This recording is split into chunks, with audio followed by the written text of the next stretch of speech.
പ്രിയ വിദ്യാർത്ഥികളെ, എല്ലാവർക്കും PSC vision പ്രിപ്പിന്റെ ചാനലിലേക്ക് സ്വാഗതം.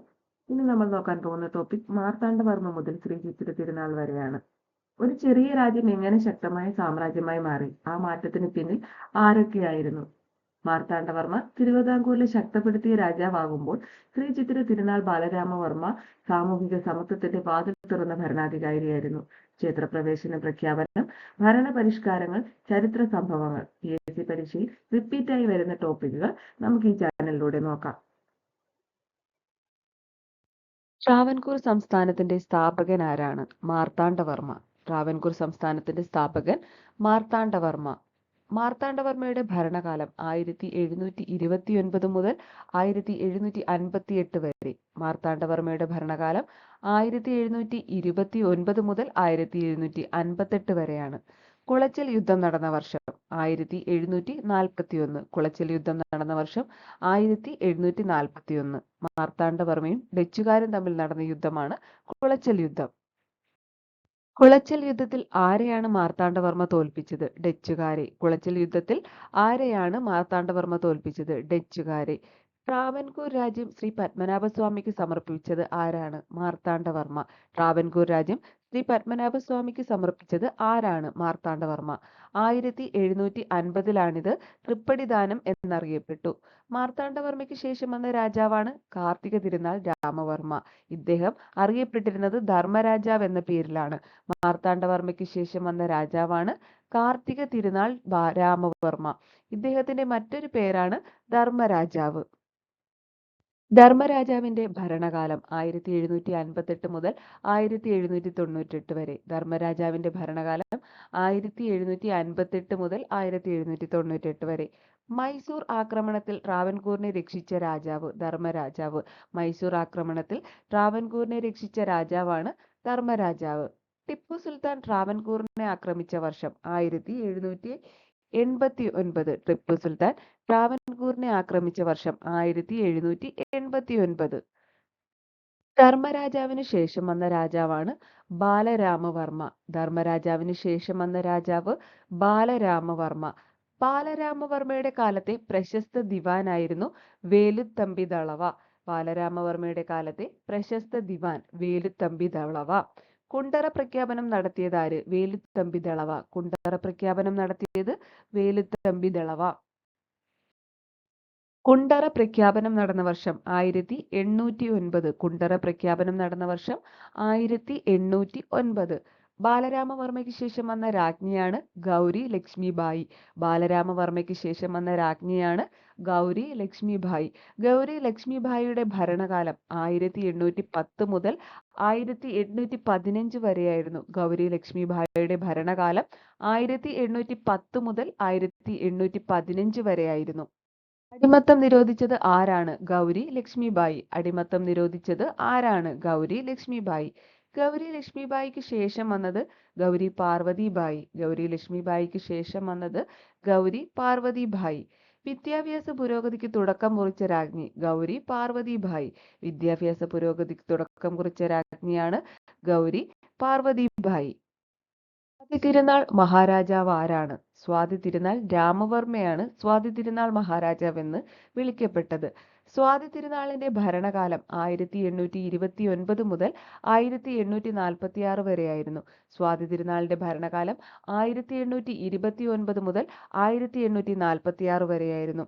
സ്വാതി തിരുനാളിന്റെ പ്രധാന സംഭാവനകൾ ഉൾപ്പെട്ട മേഖലകൾ സംഗീതം, കല, വിദ്യാഭ്യാസ വികസനം എന്നിവയായിരുന്നു.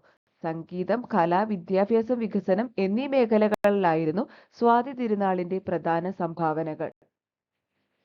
ഉത്രം തിരുനാൾ മഹാരാജാവ് എന്നറിയപ്പെട്ടത് ഉത്രം തിരുനാൾ മാർത്താണ്ഡവർമ്മയാണ്. ഉത്രം തിരുനാൾ മഹാരാജാവ് എന്നറിയപ്പെട്ടത് ഉത്രം തിരുനാൾ മാർത്താണ്ഡവർമ്മയാണ്. അടിമത്തം പൂർണ്ണമായി നിരോധിച്ചത് ഉത്രം തിരുനാളാണ് 1855. അടിമത്തം പൂർണ്ണമായും നിരോധിച്ച രാജാവ് ഉത്രം തിരുനാളാണ് 1855. ആയില്യം തിരുനാൾ മഹാരാജാവ് ആയില്യം തിരുനാൾ രാമവർമ്മയാണ് ആയില്യം തിരുനാൾ മഹാരാജാവ് എന്ന് അറിയപ്പെട്ടത്. ആയില്യം തിരുനാളിന്റെ കാലത്തെ ദിവാൻ ടി മാധവറാവു. ആയില്യം തിരുനാളിന്റെ കാലത്തെ ദിവാനായിരുന്നു ടി മാധവറാവു. ശ്രീമൂലം തിരുനാൾ മഹാരാജാവ് എന്നറിയപ്പെട്ടത് ശ്രീമൂലം തിരുനാൾ രാമവർമ്മയാണ്. ശ്രീമൂലം തിരുനാൾ മഹാരാജാവ് എന്നറിയപ്പെട്ടത് ശ്രീമൂലം തിരുനാൾ രാമവർമ്മയാണ്. ശ്രീമൂലം പ്രജാസഭ സ്ഥാപിച്ച വർഷം 1904. ശ്രീമൂലം പ്രജാസഭ സ്ഥാപിച്ച വർഷം 1904. ഇന്ത്യയിലെ തന്നെ ആദ്യ ജനപ്രതിനിധി സഭയാണ് ശ്രീമൂലം പ്രജാസഭ. ഇന്ത്യയിലെ ആദ്യ ജനപ്രതിനിധി സഭയാണ് ശ്രീമൂലം പ്രജാസഭ. ശ്രീ ചിത്തിര തിരുനാൾ ബാലരാമവർമ്മയുടെ ഭരണകാലം 1931 മുതൽ 1949 വരെ. ശ്രീ ചിത്തിര തിരുനാൾ ബാലരാമവർമ്മയുടെ ഭരണകാലം 1931 മുതൽ 1949 വരെ. ക്ഷേത്രപ്രവേശന വിളംബരം നടത്തിയതാര്? ശ്രീ ചിത്തിര തിരുനാൾ 1936. ക്ഷേത്രപ്രവേശന വിളംബരം നടത്തിയ വർഷം ശ്രീ ചിത്തിര തിരുനാൾ 1936. ക്ഷേത്രപ്രവേശന വിളംബരം എന്താണ്? താഴ്ന്ന ജാതിക്കാർക്ക് ക്ഷേത്രപ്രവേശനം അനുവദിച്ചതാണ് ക്ഷേത്രപ്രവേശന വിളംബരം. ക്ഷേത്രപ്രവേശന വിളംബരം എന്താണ്? താഴ്ന്ന ജാതിയിലുള്ളവർക്ക് ക്ഷേത്രത്തിൽ പ്രവേശനം അനുവദിച്ചതാണ് ക്ഷേത്രപ്രവേശന വിളംബരം. ട്രാവൻകൂർ ഇന്ത്യൻ യൂണിയനിൽ ചേർന്ന വർഷം 1949. ട്രാവൻകൂർ ഇന്ത്യൻ യൂണിയനിൽ ചേർന്ന വർഷം 1949. ട്രാവൻകൂർ സൈന്യത്തിന്റെ ആധുനികവൽക്കരണം നടത്തിയതാര്? മാർത്താണ്ഡവർമ്മ. മാർത്താണ്ഡവർമ്മ മഹാരാജാവാണ് ട്രാവൻകൂർ സൈന്യത്തിന്റെ ആധുനികവൽക്കരണം നടത്തിയത്. സേനാനായകൻ ഡെലനോയെ പിടികൂടി സേവനത്തിൽ പ്രവേശിപ്പിച്ച രാജാവാണ് മാർത്താണ്ഡവർമ്മ. ഡച്ച് സേനാനായകൻ ഡെലനോയെ പിടികൂടി സേവനത്തിൽ പ്രവേശിപ്പിച്ച രാജാവാണ് മാർത്താണ്ഡവർമ്മ. ഡെലനോയെ ഏത് കോട്ടയുടെ കമാൻഡറായാണ് നിയമിച്ചത്? ഉദയഗിരി കോട്ട. ഡെലനോയെ ഉദയഗിരി കോട്ടയുടെ കമാൻഡറായി നിയമിച്ചു. ധർമ്മരാജാവ് എന്നറിയപ്പെട്ടത് കാർത്തിക തിരുനാൾ രാമവർമ്മ. മൈസൂർ യുദ്ധകാലത്ത് അഭയാർത്ഥികൾക്ക് അഭയം നൽകിയ രാജാവാണ് ധർമ്മരാജാവ്.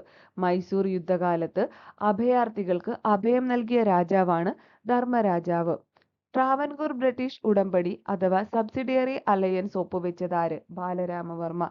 ട്രാവൻകൂർ ബ്രിട്ടീഷ് ഉടമ്പടി അഥവാ സബ്സിഡിയറി അലയൻസ് ഒപ്പുവെച്ചതാര്? ബാലരാമവർമ്മ.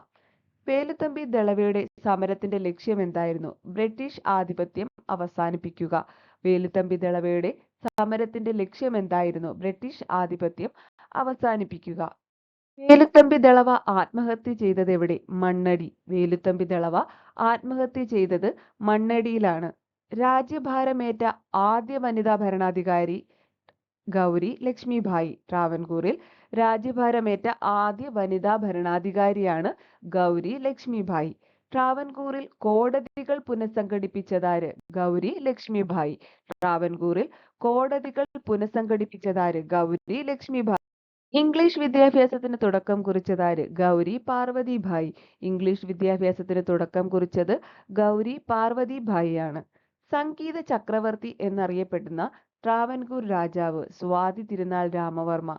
സംഗീത ചക്രവർത്തി എന്നറിയപ്പെട്ടിരുന്ന ട്രാവൻകൂർ രാജാവാണ് സ്വാതി തിരുനാൾ രാമവർമ്മ. ട്രാവൻകൂറിൽ സ്റ്റാമ്പ് സംവിധാനം ആരംഭിച്ചതാര്? സ്വാതി തിരുനാൾ. ട്രാവൻകൂറിൽ സ്റ്റാമ്പ് സംവിധാനം ആരംഭിച്ചത് സ്വാതി തിരുനാളാണ്. അടിമത്ത നിരോധനവുമായി ബന്ധപ്പെട്ട ഉത്തരവ് പുറപ്പെടുവിച്ച രാജാവ് ഉത്രം തിരുനാൾ മാർത്താണ്ഡവർമ്മ. 1855 അടിമത്ത നിരോധനവുമായി ബന്ധപ്പെട്ട ഉത്തരവ് പുറപ്പെടുവിച്ചത്. ട്രാവൻകൂറിൽ ആദ്യ ടെലഗ്രാഫ് ലൈൻ സ്ഥാപിച്ചതാര്? ആയില്യം തിരുനാൾ രാമവർമ്മ. ട്രാവൻകൂറിൽ ആദ്യ ടെലഗ്രാഫ് ലൈൻ സ്ഥാപിച്ചതാര്? ആയില്യം തിരുനാൾ രാമവർമ്മ. ട്രാവൻകൂറിൽ ആദ്യ റെയിൽവേ ലൈൻ വന്നത് ഏത് ഭരണകാലത്താണ്? ആയില്യം തിരുനാളിന്റെ കാലത്താണ്. ട്രാവൻകൂറിൽ ആദ്യ റെയിൽവേ ലൈൻ വന്നത് ആയില്യം തിരുനാൾ രാജാവിന്റെ കാലത്താണ്. ട്രാവൻകൂർ സർവകലാശാല സ്ഥാപിച്ചത് ശ്രീ ചിത്തിര തിരുനാൾ ബാലരാമവർമ്മ. തിരുവിതാംകൂർ സർവകലാശാല സ്ഥാപിച്ചത് ശ്രീ ചിത്തിര തിരുനാൾ ബാലരാമവർമ്മ.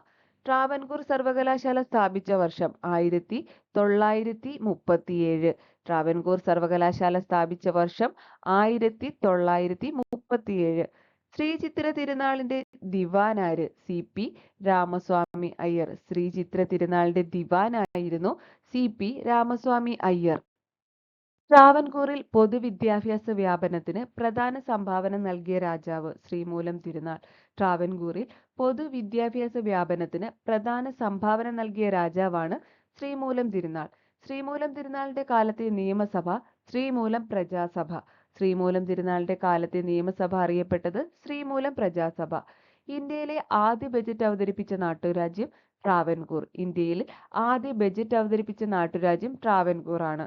ട്രാവൻകൂർ സംസ്ഥാനത്ത് ആധുനിക ഭരണ സംവിധാനം ഉറപ്പിച്ച ദിവാൻ ടി മാധവറാവു.